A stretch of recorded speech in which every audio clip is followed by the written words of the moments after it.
7 miles out from the English coast in the North Sea stands the man-made island declared the sovereign state of Sealand by Roy Bates.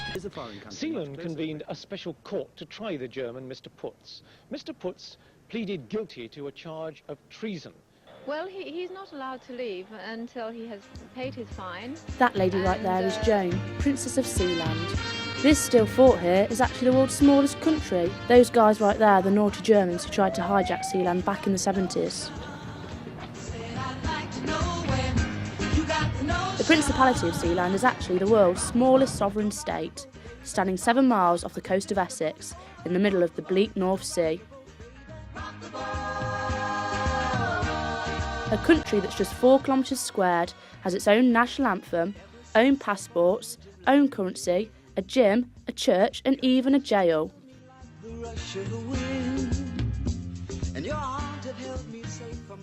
A country clearly as bizarre as this meant I had to see it with my own eyes. The goal I had set myself was to find Sealand, a venture that didn't quite foresee what I had in mind.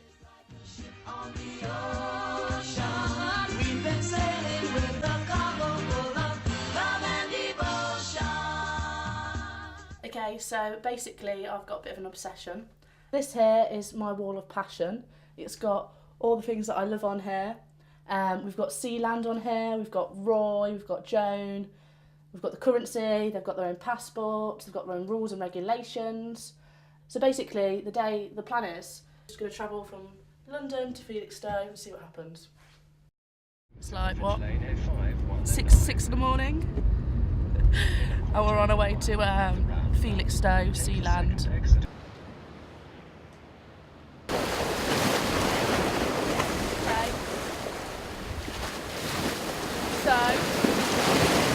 So far, this is the furthest I've got to Sealand, which I reckon is just there, if you can see.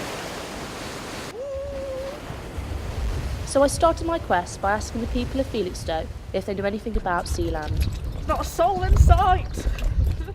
Someone declared it an independent country with its own money and passports and but that's about all I know. That's about all you know? Yes. Alright, thank you very much, Shirley. Yeah. You won't get over there because of the armed guards. Armed guards? Yes, they have. It's literally just 6 miles across from there. I can see it with my own eyes, but nobody knows anything about it. So, my next point of call is to go to a museum. It's like a ghost town. It really is. Basically, we don't discuss it very much, but you can just see it, of course, and that reminds people it's there. Like you were saying, it seems like it's quite hard to get information on them. It is, They seem to be a bit of an elusive family. That's right, yes. Quite private. We really know no more, because they don't mix or don't provide any news or, you know, nothing that we can get our hands on. People don't think about it, I don't think, really.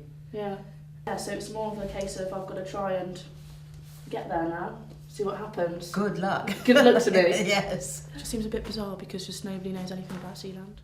Okay, so this is Andrew from Mollie. Hello, Mollie. Yeah, my name's Andy. From the museum. I volunteer at the museum now. I'm retired. I was born but not bred in Ipswich. Moved when I was 3 months old to Colchester, spent 3 years there, 6 years in Glasgow, then 6 years in Manchester. Unfortunately, Andrew talked mostly about himself, and also about guns. With a couple of 4.5-inch guns and a couple of 40mm Bofors on. So I asked Andrew if he knew anything at all about Sealand, and this is what he had to say. No idea actually, no idea. I had one more man to meet, who went by the name of John. John had agreed to sail me as close to Sealand as possible. Exciting. This is John who's going to take us today around Sealand. Why are you apprehensive? Because John was saying that if you go around too many times, or if you take the mick of it, then they start to fire gunshots at you. So right now we're at a friendly distance, aren't we? Yeah, healthy distance, I think. What do you think I'd do if we sailed right up and I touched it? Go through the middle. Go through the middle. We're not going to find out. Are you sure you're not going to find out? I've got to come out here again tomorrow. Please, a cup of tea. 2 sugars. Yeah, don't do that. They might take that to mean something else. So apparently we're about 300 yards away. from Sealand. And I think this is the closest I'm going to get in my mission, unfortunately, but... I know you well, I know your smell. I want to touch it. I've been addicted to you. And so my trip had come to an end. 300 yards was the closest I was going to get to Sealand. And now it was time to say goodbye. Hello! I've got some really exciting news regarding the Prince of Sealand. Come on in. Okay, I've had like a massive long conversation with Sir Prince Michael of Sealand. I literally reckon we've exchanged around like a good 40 tweets.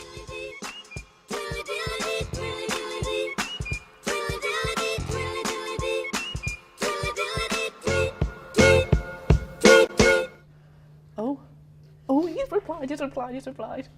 What did he say? Email or tweet me in the morning. There are more complications, including a possible lack of space on the boat.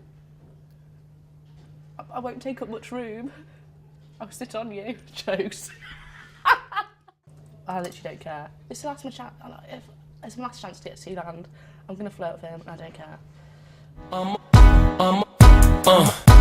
a flirt. Maybe he's single and ready to mingle. Who knows? Is this really safe? Is this okay to be doing? But I mean, I'm just going to see what happens. And hopefully I won't get abducted by the Prince of Sealand or his sons. Prince Michael phoned me just as we arrived in Harwich at 7:30 a.m. He told me that we were probably not going to get onto Sealand and that the boat had already left. Let's just get a coffee. I've just been stood up by a prince.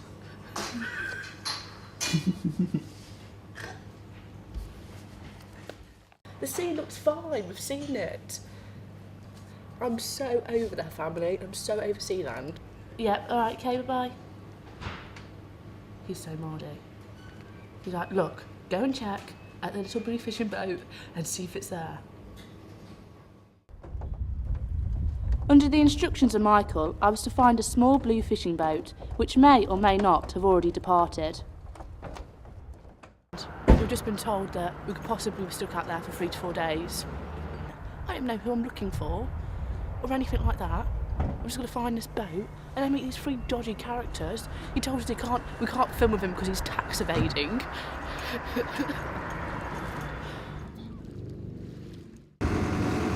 What's your name, by the way? Gary. Gary. Mollie. Mollie. Yeah. So Gary's taking us out, and it's going to be really, really, really rocky. And when he pulled up, it was like literally like this. We've got no life jackets. And then Sailor John's weather warning all came flooding back to me. You wouldn't want to be out there if it was wind against sky and horribly rough.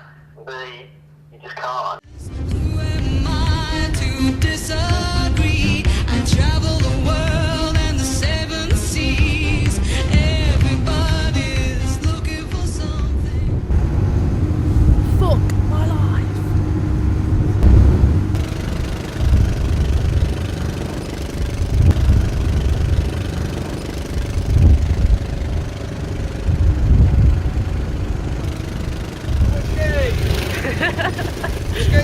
Whiskey. What's the time? You're going to be naked. No.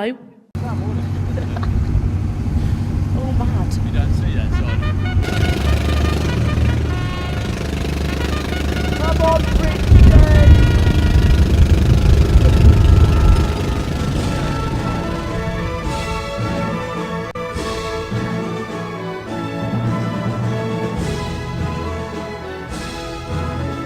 The moment I'd been waiting for had finally arrived. I was now in presence of royalty, Prince James of Sealand. There's a lot of space down the towers. We've got 7 floors in each tower. Yeah. Well, we've got a lot of living accommodation. We've got a gym, a games room. Gym? Yeah, we've got a gym with all the multi-press and things. And a jail. And a jail? Yeah, which has been used in the past. And we've always got a guard out there full time. I mean, there's normally 2 or 3, but at the minute it's just the one out there today.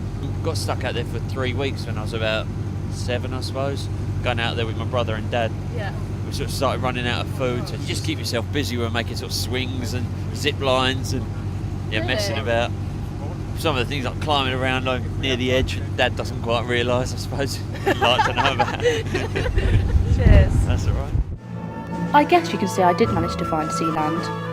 It may have not been in the way I'd first anticipated. However, it was most definitely an experience. I did want to finish with a statement. Good things come in small packages. However, I think it's quite clear that this just wasn't the case.